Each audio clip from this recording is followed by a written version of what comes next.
আপনারা দেখছেন Bankura TV breaking news. Bankura টিভিতে আপনাদের স্বাগতম। বাঁকুড়া টিভির chief editor the tiger journalist দাদা উত্তম দে তুলে ধরছি পশ্চিমবাংলার চেতলার একটি গুরুত্বপূর্ণ এবং মর্মান্তিক ঘটনা। চেতলায় অশোক পাসোয়ান নামে এক যুবকের রক্তাক্ত দেহ উদ্ধার ঘিরে চাঞ্চল্য। পরিবারের পক্ষ থেকে দাবি করা হচ্ছে তাকে খুন করা হয়েছে। তার কারণ শরীরের একাধিক জায়গায় আঘাতের চিহ্ন পাওয়া যায়। পুলিশের অনুমান শাবল দিয়ে তাকে খুন করা হয়েছে। সূত্র মারফত জানা যায় গতকাল রাতে বন্ধুদের সঙ্গে চেতলায় মদের আসর বসিয়েছিলেন এই যুবক। সেখানেই এই ঘটনা ঘটে। ঘটনায় একজনকে ইতিমধ্যেই আটক করেছে পুলিশ। পুলিশের পক্ষ থেকে অন্যদের খোঁজে তল্লাশি চালাচ্ছেন এবং সিপি এই বিষয়ে যে পেট্রোলিংয়ের অভাব, যেটা এলাকার মানুষ বলছে যাতে পেট্রোলিং হয় তার জন্য আশ্বাস দিয়েছেন। দেখতে থাকুন সেই খবর একমাত্র প্রতিবাদী চ্যানেল বাঁকুড়া টিভির পর্দায়। তবে এ বিষয়ে একটা কথা আমি বলতে চাই সমাজ সচেতনতার, যে পশ্চিমবাংলার বুকে প্রতিটি গ্রামে গ্রামে গ্রামের বিভিন্ন প্রান্তে এই ধরনের মদের দোকান খোলা হয়েছে। আর এর ফলেই এই ঘটনাগুলো ঘটছে। এই পশ্চিমবাংলা থেকে এই মদের দোকানগুলোকে তোলা উচিত। এত মদের দোকান কিসের, কি জন্য এত মদের দোকান? না, এর পিছনে একটা কারণ আছে। পশ্চিমবাংলার যুব সমাজ কোনো চাকরি বাকরি পাচ্ছে না। শিক্ষিত বেকার যুবকরা রয়েছে, হাজার হাজার শিক্ষিত বেকার যুবক, যেটা অন্য রাজ্যে নেই। তারা কি করবে? তারা দিশাহীন। তাদেরকে মাতিয়ে রাখার জন্যই, যাতে তারা আন্দোলন করতে না পারে, এই জন্যই পশ্চিমবাংলার সরকার গ্রামের বিভিন্ন প্রান্তে প্রান্তে মদের দোকান খুলেছে। তাহলে এই মদ খেয়ে যদি এই যুব সমাজ যদি মত্ত থাকে, তাহলে এই নেপালের মতো, বাংলাদেশের মতো এই ধরনের ঘটনা পশ্চিমবাংলায় ঘটাতে পারবে না। এই জন্যেই তো মদের দোকান, এই জন্যই তো পশ্চিমবঙ্গ সরকার গ্রামে গ্রামে মদের দোকান খুলেছে। এরপরে দেখবেন এমনও ভবিষ্যৎ আসতে পারে, এই পাড়ায় রেশন, এই রেশন দোকানেও দেখবেন মদ পাওয়া যাচ্ছে। এই পশ্চিমবঙ্গ সরকার এমন একটা সরকার যারা এই রেশনের মাধ্যমেও মদ দেবে। একটা গান আছে দেখবেন, সেই গানটা হচ্ছে, যারা নেশা করেন, যারা মাতাল, তারা বলতে শুরু করেছেন গানের মাধ্যমে, মদ কেনে পাবো না আমরা রেশন দোকান। সেই রেশন দোকানেই দেখবে মদ দেওয়া হচ্ছে। এই গান একদিন সত্যি হবে, কারণ গান কখনো মিথ্যা হতে পারে না। দেখবেন, আমি এই পশ্চিমবাংলার প্রতিনিধি হিসাবে মানুষের বাঁকুড়া টিভির চিফ এডিটর সরকারের দৃষ্টি আকর্ষণ করতে চাই, এই মদের দোকানগুলোকে ব্যান করুন, তবে যে পশ্চিমবাংলার উন্নয়ন হবে। মদের দোকান ব্যান করুন, তবে যে পশ্চিমবাংলার উন্নয়ন হবে। আমরা পশ্চিমবাংলার উন্নয়ন চাই। এই বাঁকুড়া টিভির চিফ এডিটর হিসাবে হয়েছে কালকে 10:30 নাগাদ। আচ্ছা, 10:30 নাগাদ হয়েছে। কি জানলেন? কি জানলেন? আমরা কি জানবো? আমরা জানলাম অতিরিক্ত নেশা, কোনো প্রতিবাদ নেই। ঠিক আছে, আর কি বলবো আপনাদের, যাতে এটা পাড়াটা সুস্থ হয়, আপনারা এই ব্যবস্থাটা করেন। কেন আজকের পুলিশকে জানানো হয়েছে, আমরা জানাতে গেলে মার্ডার হয়ে যাবে, আবার হবে। কিন্তু এই পাড়াটা যে এত ভালো ছিল, আমরা ছোটবেলা দিয়ে এখানে মানুষ হয়েছি, জন্ম হয়েছি, কোনোদিন এইসব কেস দেখিনি। অনেকদিন এখানে ছেলে না, সব বাইরে দিয়ে বন্ধু বান্ধব করে নিয়ে আসছে। এবার আপনি বলতে যাবেন, আপনাকে আপনি কি করবেন? পুলিশকে জানিয়েও বা কি হবে, পুলিশকে তো মারতে তারা করে। এই ছেলেটা কোথাকার, এই যে ছেলেটা মারা গেছে? এই ছেলেটা আমাদের এই পাড়ার ছিল, এখানে আড্ডা মারতো। আমি 10টা নাগাদ এখানে ছিলাম, তারপরে আমি একটু নিজে ব্যবসা করি, ব্যবসার দিকে গেছি, ওখানে ফোন গেল যে ছেলেটা মারা গেছে। আমি দেখে গেছি ছেলেটা ঘোরাঘুরি,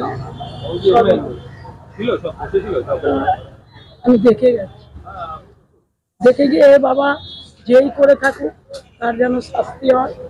আর এইখানে একটা আপনাদের কাছে হাত জোড়ো করে বলছি, এখানে আপনারা একটা ব্যবস্থা করেন যাতে না এই মদখোর, গাঁজাখোর, জুয়াখোর প্রতিবাদ করতে গেলে বাচ্চা বাচ্চা ছেলেরা ফিরে এসে কি করবেন আপনি? আপনার নাম? আমার নাম পুতুল নস্কর। আর যে ছেলেটা মারা গেছে তার নামটা? ওর নামটা অশোক। অশোক। এই জায়গাটার নামটা কি? এই জায়গাটার নামটা কি? 17 নম্বর 178। লোকাল লোকজন বলছেন যে নেশা প্রচুর লোক এখানে করে, এটা পেট্রোলিং নিয়ে কি প্রবলেম আছে?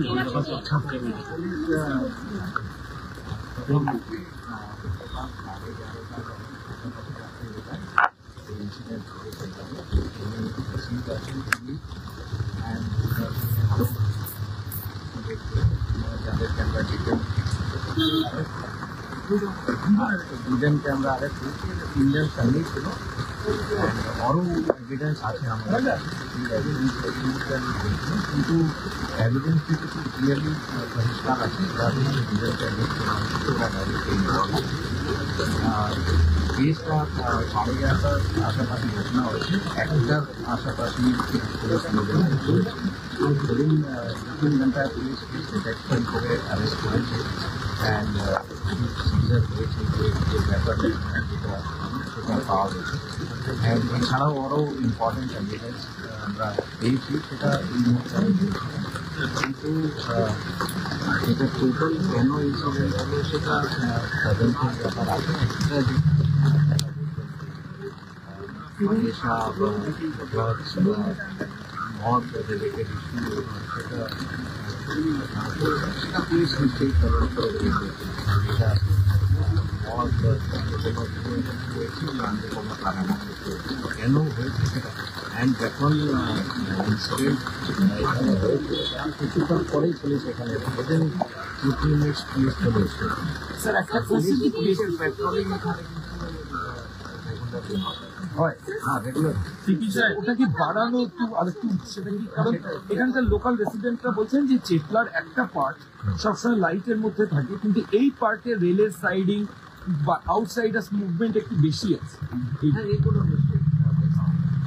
স্যার, এই যে ঘটনাস্থলের পাশে একজন প্রতিবেশী থাকেন বাসিন্দা, তিনি বলছেন এর আগে তিনি প্রতিবাদ করেছেন, পুলিশকে জানিয়েছেন, সন্ধে হলে তার বাড়ির সামনে মদ গাঁজা ঠেক বসে, প্রতিবাদ করতে গিয়ে তাকে মার পর্যন্ত খেতে হয়েছে, পুলিশকে জানিয়ে চেতলা থানার পুলিশকে জানিয়েও কোনো সুরাহা পাননি, তিনি এমন তো অভিযোগ করছেন।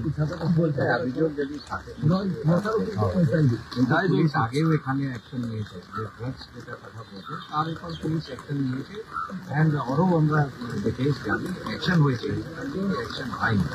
এই ঘটনা ঠিক এই কারণে হয়েছে, অন্য কোনো প্রাথমিকভাবে মোটিভ জানা গেছে, প্রাথমিকভাবে মোটিভ না এই মুহূর্তে যেহেতু তদন্ত ইনিশিয়াল স্টেজে আছে, এক্সাক্ট মোটিভ কি আছে সেটা আমরা প্রিভিয়াস গ্রাজ বা কিছু মানে এটা আগে থেকেই প্ল্যানিং করে কিছু হয়েছে সেটা আমাদের ইনভেস্টিগেশনে আমরা ইনিশিয়ালি পাচ্ছি, কিন্তু এই মুহূর্তে ডিটেলস আমরা বলছি। সিএম নিজে নবান্ন থেকে সিসিটিভির কথা বলছিলেন, এখানকার বাসিন্দারা অভিযোগ করছেন এখানে সিসিটিভি ঠিক মতন নেই, আলো ঠিক মতন জ্বলে না, সিসিটিভির ব্যবস্থা নেই বলছেন এলাকার বাসিন্দারা। সিসিটিভি আমরা দেখে নিচ্ছি কি ব্যবস্থা আছে এখানে, আর সিসিটিভি নিশ্চয়ই যখন নেই আরও বাড়ানো যাবে যাতে নজরদারি সেগুলো আমরা চেক করবো। আলো নিয়ে অলরেডি কিছু অ্যাকশন আমরা বলে চলেছি, তো আলোর ব্যবস্থা হয়ে যাবে। যখনই কোনো ইনসিডেন্ট হচ্ছে বারবার দেখা যাচ্ছে সিসিটিভি একটা নামটা আপনারা কি মনে করছেন যে সিসিটিভি মানে বাড়াতে হবে?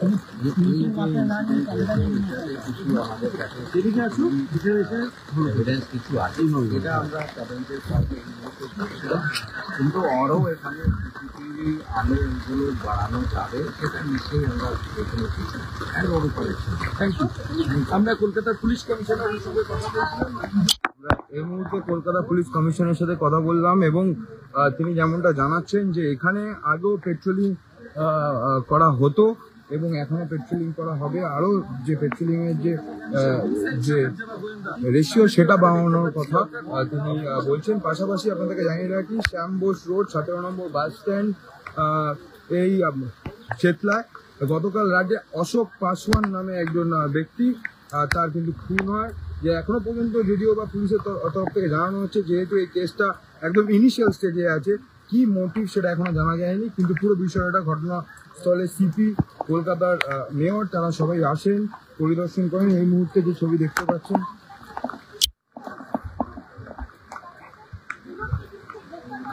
এই মুহূর্তে ডিসি এবং কলকাতা পুলিশ সিপি তারা সবাই এসছেন, ঘটনাস্থল পুরো পর্যবেক্ষণ করছেন, যেখানে তিনি পড়ে গেছেন সেই জায়গাটাও তিনি খুঁটিয়ে দেখছেন। পাশাপাশি জানাই যে এই ঘটনাতে অভিযোগ করছে যে তারা, যে এখানকার স্থানীয়রা, যে আগেও বারবার জানানো হয়েছে, পুলিশদেরকে আগেও বারবার জানানো হয়েছে এই বিষয়ে, যে এখানে একটি নেশার চেক বসা হয়, কিন্তু সেরকম ভাবে কোনো রকম অ্যাকশন হয়নি পুলিশের তরফ থেকে, এবং সেই বিষয়ে সিপি আশ্বাস দিলেন যে এই বিষয়ে আমরা কিন্তু দেখেছি আগেও যেরকম পেট্রোলিং করা হতো এই এলাকায়, সেইভাবেই কিন্তু একইভাবে এখনো পেট্রোলিং করা হয়। চেতলা থেকে দেবপম পালের রিপোর্ট, দেখতে থাকুন এসপি নিউজ।